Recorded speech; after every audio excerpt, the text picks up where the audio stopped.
नमस्कार, प्रभा साक्षी देख रहे हैं आप। आपके साथ मैं हूं अंकित सिंह। कार्यक्रम है चाय पर समीक्षा और हमेशा की तरह इस कार्यक्रम में मौजूद है प्रभा साक्षी के संपादक नीरज कुमार दुबे जी। सर, आपका बहुत स्वागत है। धन्यवाद अंकित जी। और उम्मीद कर रहे हैं कि सब कुछ ठीक ठाक हो। आप गाड़ी से आए हैं सर?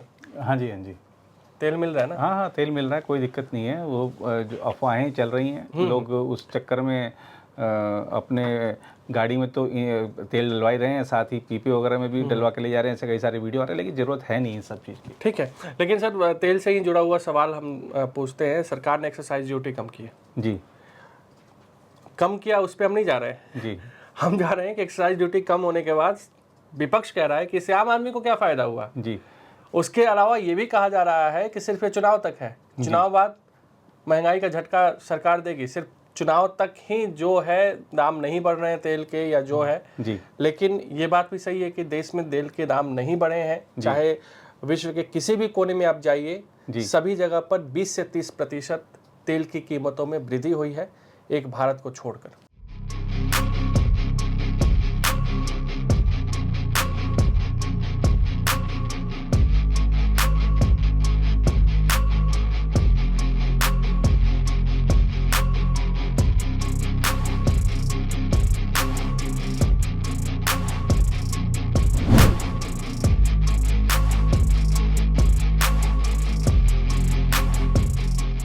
हम दूसरे देशों की तो बात कर ही रहे हैं। आप देखिए, जो युद्ध लड़ रहे हैं, चाहे वो ईरान हो, चाहे अमेरिका हो, चाहे इजराइल हो, वहाँ पर भी तेल की कीमतों में आग लगी है।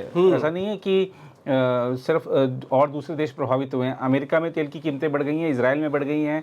ये देश भी ईंधन का जो संकट है उससे जूझ रहे हैं।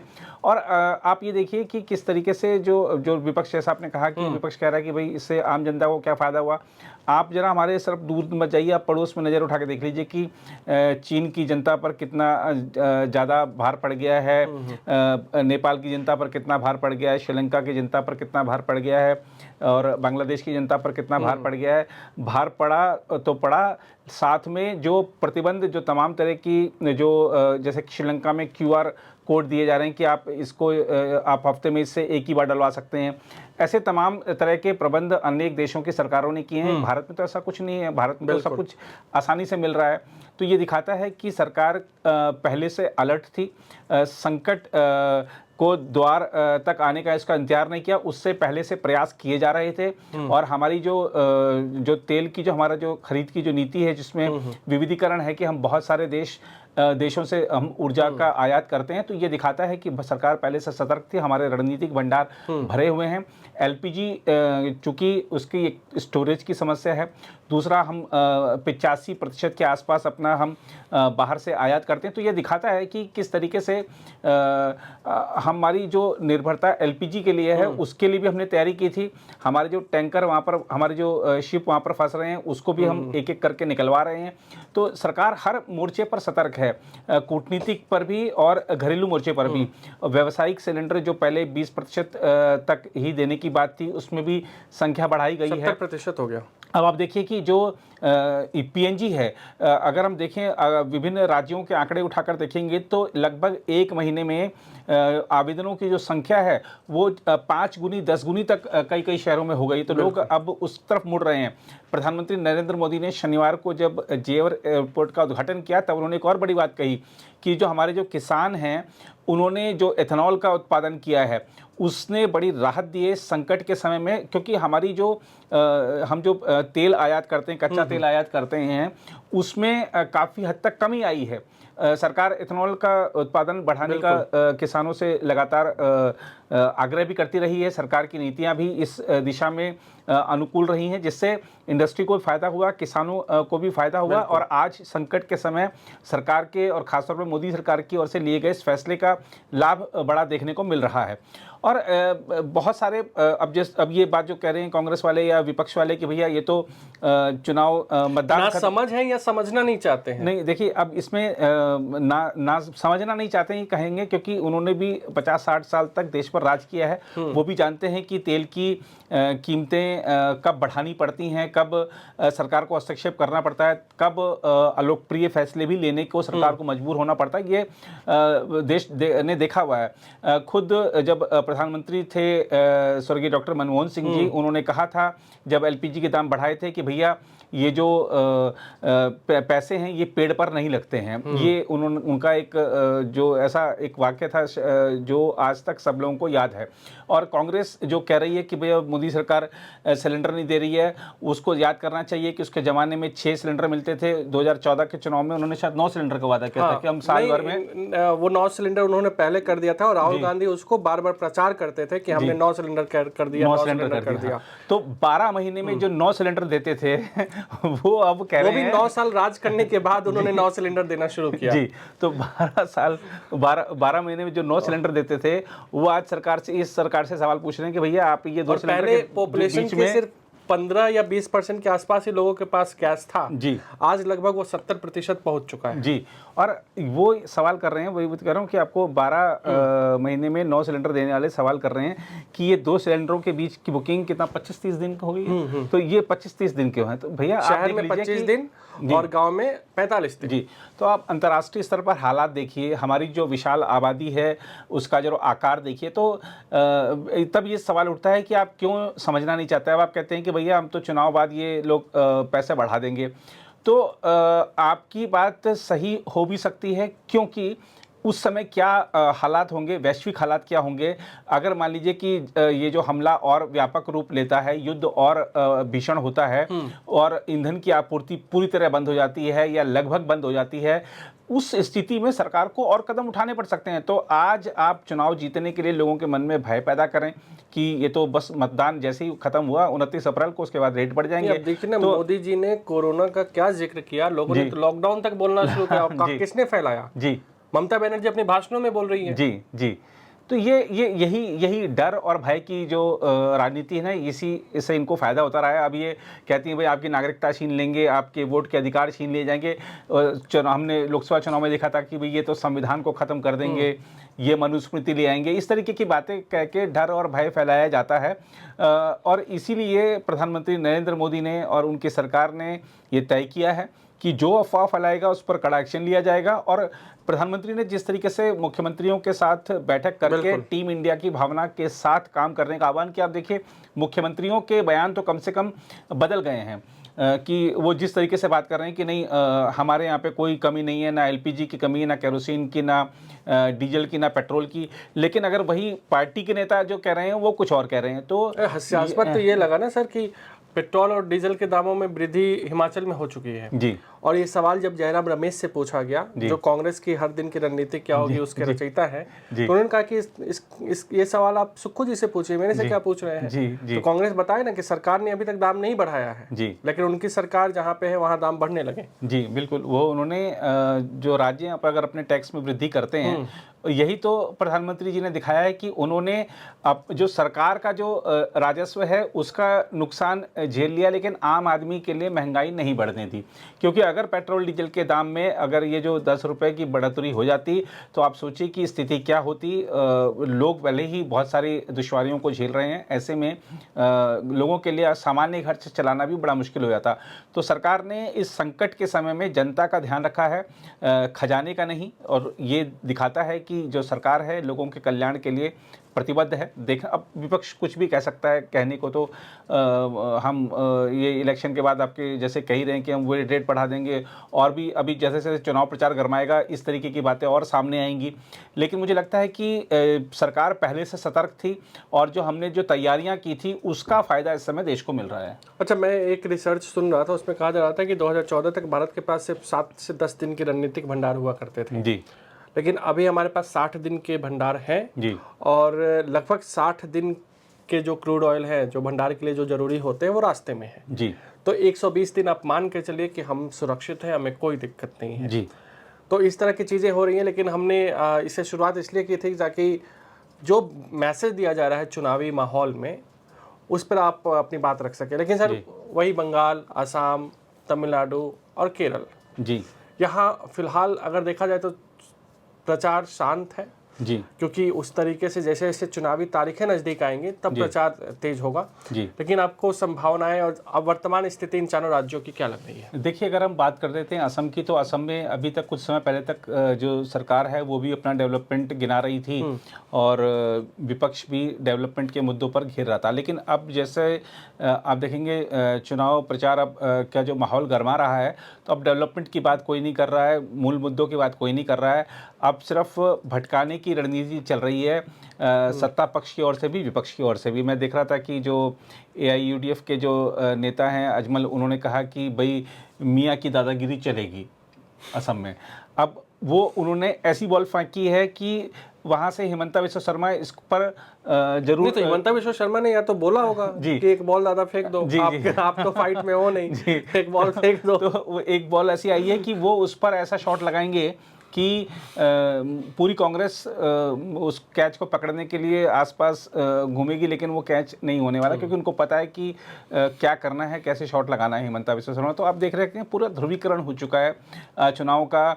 और लेकिन एक सत्ता पक्ष के लिए खास बात यह है, राहत की बात कह सकते हैं इसको, कि जो वहाँ पर अगर हम देखें कि वोट बैंक जो बड़ा है, खासतौर पर जो टी गार्डन के श्रमिक हैं, उनकी जो समस्याएं इस सरकार ने सुनी, उनकी जो मांगे थी वो पूरी की हैं, तो वो इस समय नाखुश नजर नहीं आ रहा है। मतलब वो असम में अगर आप चुनाव अभी तो देखिए प्रचार होगा तो एक दूसरे पर आरोप प्रत्यारोप आएंगे, इनका घोषणा पत्र में वो वादे होंगे, उनके घोषणा पत्र में वो वादे होंगे। लेकिन अगर आप असम का अब तक का चाहे किसी भी चैनल की समाचार उठाकर देख लीजिए, कहीं समाचार पत्र में छपा है, आप उस खबर को देख लीजिए, सारा मिलाकर आप अध्ययन करेंगे तो एक चीज साफ है कि असम में सरकार बदलने का कोई माहौल नहीं है। तो ये ठीक है कि उस पार्टी की सीटें इतनी हो सकती हैं, कम हो सकती हैं, ज़्यादा हो सकती हैं, लेकिन जनता सरकार बदलने का जैसे एक होता है ना माहौल की भाई बिल्कुल विरोध में लहर चल रही है, ऐसा कुछ असम में है नहीं। अब चुनाव प्रचार जब गति पकड़ेगा, सारे जो चुनावी योद्धा हैं, जो नेता हैं बड़े बड़े, वो दोनों तरफ से जब या तीनों चारों तरफ से जब उतरेंगे मैदान में, तब क्या चीज़ें सामने आती हैं तो वो देखने वाली बात होगी। लेकिन राष्ट्रवाद एक बड़ा मुद्दा है, घुसपैठिए एक बड़ा मुद्दा है, और जिस तरीके से खासतौर पर असम में आधी आबादी को यानी कि महिलाओं को जो लाभ मिले हैं, वो उसके चलते बीजेपी बहुत आश्वस्त नज़र आ रही है। वहीं अगर हम बात कर लें तमिलनाडु की, तो देखिए वहाँ तो ऐसा लग रहा है कि जो घोषणा पत्र आ रहे हैं वो घोषणा पत्र हैं या लॉटरी के टिकट है, समझ नहीं आ रहा है क्योंकि उसमें रेफ्रिजरेटर की बात की गई। आप सोचिए कि पॉलिटिकल पार्टी वादा कर रही है कि हर घर को 10,000 रुपया, महिलाओं को वो कोई 3,000 कह रहा है, कोई कुछ कह रहा है। एक लिमिट बना दी गई है कि ठीक है अगर आप इस कैटेगरी के तो आपको रेफ्रिजरेटर भी मिलेगा, ये मिलेगा, वो मिलेगा। वो अम्मा के शासन की याद दिला दी है AIDMK ने, तो जब वो उनको मंगलसूत्र भी दिया जाता था, सोना दिया जाता था। अब आप देखिए कि जो भी ऐसे वादे कर रहे हैं, सबसे पहले तो कुछ एक अपना नियम, अपना कानून आना चाहिए कि पॉलिटिकल पार्टी वादे करे तो बताए भी कि ये पैसा हम यहाँ से लाएंगे। आप देखिए कि क्या हाल है हिमाचल प्रदेश का, आप देखिए कि क्या हाल है कर्नाटक का। डेवलपमेंट के लिए फंड नहीं है, और हिमाचल प्रदेश में CM, डिप्टी CM, MLAs, मंत्रियों के लिए सैलरी कट के आदेश दिए गए हैं क्योंकि सरकार के पास पैसा नहीं है। या तो आप फ्री की सौगातें दे लीजिए या आप डेवलपमेंट कर लीजिए। तो आप जो भी तमिलनाडु ऐसा नहीं है कि कोई इसका जो रेवेन्यू है वो सरप्लस है, वो भी राज्य ठीक है कि वहाँ पर इन्वेस्टमेंट आता अच्छा खासा है, लेकिन वो भी घाटे में है। तो आपका जब रेवेन्यू आपका सरप्लस नहीं है, तो आपको देखना होगा कि हम भविष्य की जो पीढ़ियां हैं उसके लिए कैसा राज्य बनाकर जा रहे हैं। आप आज फ्री वादे कर देंगे, जनता उस फ्री के वादे में आ जाएगी, आपको सत्ता सौंप देगी, लेकिन आप वादे पूरे कैसे करेंगे, कहाँ से करेंगे? हर घर को 10,000 रुपये कहाँ से दे देंगे आप? और तमिलनाडु में देखिए इस बार की जो चुनावी लड़ाई है उसमें कई फैक्टर हैं। अब हमने देखा कि कमल हासन ने तो खैर मना कर दिया चुनाव लड़ने से। होगा विजय है होगा। कमल हासन तो DMK के साथ आगे, उन्होंने कहा चुनाव लड़ेंगे। तो अगर हम देखें विजय के साथ बहुत अच्छा सपोर्ट बताया जा रहा है। लेकिन अक्सर हमने देखा है कि ऐसे जो नेता अचानक चुनाव से पहले उभरते हैं, उनके पास सपोर्ट तो अच्छा खासा दिखता है, लेकिन वो उसको वोटों में तब्दील नहीं कर पाते क्योंकि उनका संगठन नहीं होता है। बिल्कुल। तो ये एक बहुत बड़ी बेसिक चीज़ है और बेसिक नीड है किसी भी पार्टी के लिए सत्ता में आने के लिए कि आपके पास संगठन होना चाहिए, बिल्कुल आपका कह सकते हैं बूथ स्तर पर। तो अगर आपके बूथ स्तर पर विजय के पास संगठन नहीं है तो बहुत मुश्किल हो जाएगी। और हम देखें कि चाहे इस समय डीएमके के नेतृत्व वाला जो गठबंधन है या जो एआईडीएमके के नेतृत्व वाला गठबंधन है, दोनों दलों ने तमाम जो राजनीतिक समीकरण हैं, जो जातिगत समीकरण हैं, उनको ध्यान में रखते हुए पार्टियों को अपने अपने पाले में लिया है। एआईडीएमके के लिए एक मुश्किल वाली बात मुझे एक नज़र आ रही है, वो ये है कि शशि कला ने जो अपनी पार्टी बनाई है, उन्होंने भी कुछ सीटों पर उम्मीदवार उतारे हैं, और शशि कला का जो प्रभाव है वो उन्हीं सीटों पर है जिस पर एआईडीएमके का प्रभाव है। तो अगर शशि कला के साथ, उन्होंने नज़दीक से जयललिता के साथ काम भी किया हुआ है, तो शशि कला की पार्टी को अगर एआईडीएमके का कैडर का अगर वोट मिल जाता है, कुछ भी मिल जाता है, तो वो नुकसान एनडीए को होगा। एक और चीज़ है ना, पनीरसेल्वम जो एआईडीएमके के ही थे और वो चले गए हैं डीएमके में जी, उनका भी कहीं ना कहीं कुछ तो बेस होगा जी। उनका वो ये है कि वो अपनी सीट कम से कम निकाल लें। हमने देखा कि वो लोकसभा चुनाव लड़े, अपनी पार्टी बना के वो हार गए थे वो, और उनका जो भी कुछ उनको कैडर का वोट, अगर डीएमके कैडर का वोट मिल गया, या जो उनका अपना एआईडीएमके में जब थे तब उनके साथ जो लोग थे वो साथ दे दे, तो हो सकता है उनकी अपनी सीट निकल जाए। लेकिन मुकाबला अगर हम देखें तो एआईडीएमके और डीएमके के बीच ही है। डीएमके के साथ ये चीज़ है कि हाँ, उनके मंत्रियों पर बहुत सारे भ्रष्टाचार के आरोप लगे थे, मंत्री जेल तक गए थे, और जिस तरीके से वहाँ पर परिवारवाद का आरोप लगा डीएमके के शासन पर, और जब आप एक दो टर्म अगर आप सत्ता में रह लेते हैं तो आपके खिलाफ कुछ नकारात्मक चीज़ें आ जाती हैं, तो वो थोड़ा सा एक है, अब देखना होगा कि क्या भिड़ंत होती है और विजय फैक्टर कितना काम करता है। सबकी नज़रें इस पर हैं। अगर हम वही पश्चिम बंगाल में आते हैं तो देखिए, पश्चिम बंगाल में जिस तरीके से ममता बनर्जी बार बार, आप उनका सुबह से लेकर शाम तक का जितना प्रचार होता है, उसमें आप अगर नोट करेंगे तो बीजेपी से ज़्यादा अटैक चुनाव आयोग पर होता है। और चुनाव आयोग पर अटैक इसलिए होता है क्योंकि उनको पता है कि जो घुसपैठिए थे उनके वोट कट चुके हैं, जो जिनके सहारे वो चुनाव जीतती थी वो अब मतदाता सूची से बाहर हो गए हैं, तो इसलिए उनका गुस्सा चुनाव आयोग पर ज़्यादा, बीजेपी पर कम उतरता है। और 2 चरणों में चुनाव है, हम पहले भी इस बात को डिस्कस कर चुके हैं कि 2 चरणों में चुनाव है, तो बहुत ज़्यादा गैप भी नहीं है, बहुत ज़्यादा गैप नहीं है, तो टीएमसी के लिए बहुत मुश्किल है मैनेज करना। लेकिन हमको एक बात और स्वीकार करनी पड़ेगी कि बीजेपी का जो आधार है बंगाल में वो शहरी क्षेत्रों में ज़्यादा है, ग्रामीण क्षेत्रों में टीएमसी आज भी मौजूद है, टीएमसी का जो सांगठनिक ढांचा है वहाँ आज भी मौजूद है, और उनको पता है कि कैसे वोट डलवाने हैं। अब सब कुछ चुनाव आयोग पर है कि अगर बिल्कुल कह सकते हैं कि कड़ी सुरक्षा के बीच में पूरी निष्पक्षता के साथ चुनाव हो गया तो टीएमसी को झटका लग सकता है। लेकिन ममता बनर्जी हार मानने वाली नेत्री नहीं है, और जिस तरह से अमित शाह जी ने वहाँ पर आरोप पत्र जारी किया है टीएमसी के खिलाफ, उसको लेकर लोगों में जागरूकता भी है। एक चीज़ हमको समझनी होगी कि टीएमसी के खिलाफ माहौल है वहाँ बंगाल में। टीएमसी के जो पढ़े लिखे लोग हैं वो तो नाराज हैं टीएमसी से, नाराज हैं, और आप जब 15 साल आप शासन कर लेते हैं तो जाहिर सी बात है कि नकारात्मकता कुछ आ जाती है, लोग बदलाव भी चाहते हैं। लेकिन लोग ये भी देखते हैं कि जो सामने वाला क्या बदलाव ला पाएगा क्या। आपने दूसरी तरफ अगर आप देखेंगे तो शुभेंदु अधिकारी, जो कि कभी टीएमसी के ही शीर्ष नेताओं में शुमार थे, अब वो आपकी तरफ से अघोषित रूप से सीएम के कैंडिडेट हैं, क्योंकि 2 सीधे वो ममता बनर्जी से चुनौती ले रहे हैं जी। तो शुभेंदु अधिकारी वर्सेस ममता बनर्जी में जब जनता जब उसमें से चुनाव करेगी तो फिर वो देखेगी कि दीदी का ही साथ दिया जाए या इनका दिया जाए, तो उस समय जनता क्या निर्णय लेगी देखने वाली बात होगी। लेकिन बीजेपी को बहुत मेहनत करनी पड़ेगी। चुनाव ठीक है, उसके खिलाफ माहौल है, लेकिन आपको भी जनता को अपने पक्ष में लाना होगा। तो कैसे लाएंगे आप? अपने घोषणा पत्र से लाएंगे। सिर्फ आरोप पत्र जारी कर देने से काम नहीं चलेगा। आपको जनता का दिल और जनता का विश्वास जीतने के लिए आप क्या क्या कर सकते हैं वो करना पड़ेगा। कड़ी मेहनत वाला चुनाव है बीजेपी के लिए।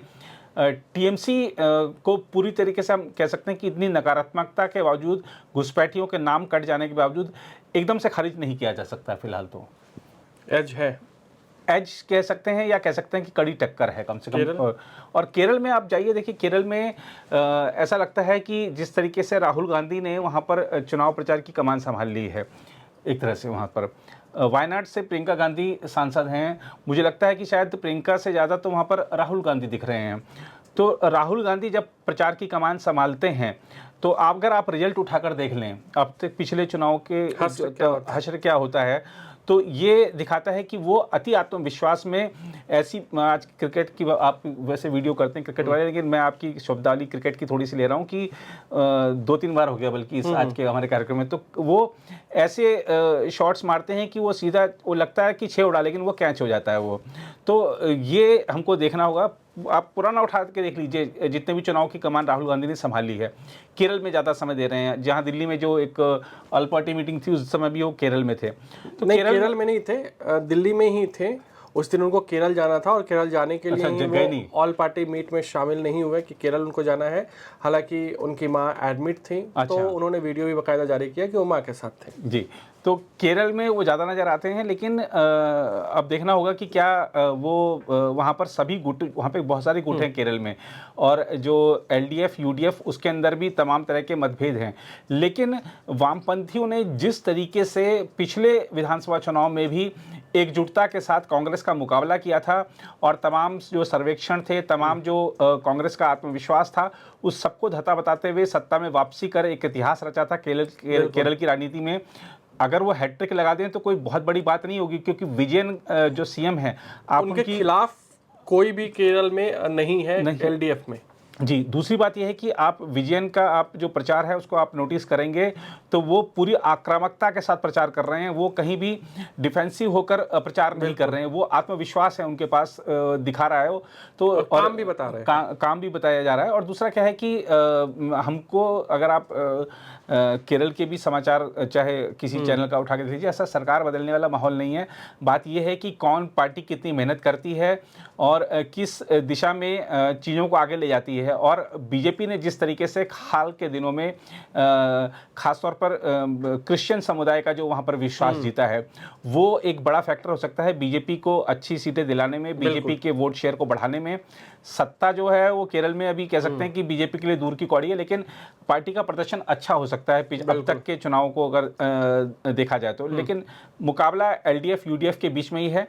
कांग्रेस के साथ यही है कि पिछली बार वो अति आत्मविश्वास के शिकार हो गई थी, और जो अभी का दौर अगर आप देखेंगे तो शायद वो फिर से उसी राह पर बढ़ती दिख रही है, और जो एलडीएफ है वो यही चाहता है। बिल्कुल। और कुछ विश्लेषक तो ये भी कह रहे हैं कि कांग्रेस टक्कर में तभी आएगी जब उसके अंदर की गुटबाजी खत्म हो जी, क्योंकि गुटबाजी भी बहुत हावी है। फिलहाल आज के चाय पर समीक्षा कार्यक्रम में इतना ही। अगले सप्ताह फिर आपसे मुलाकात होगी कुछ नए खबरों के साथ। तब तक मुझे यानी अंकित सिंह और प्रभा साक्षी के संपादक नीरज कुमार दुबे को दीजिए इजाजत। नमस्कार। नमस्कार।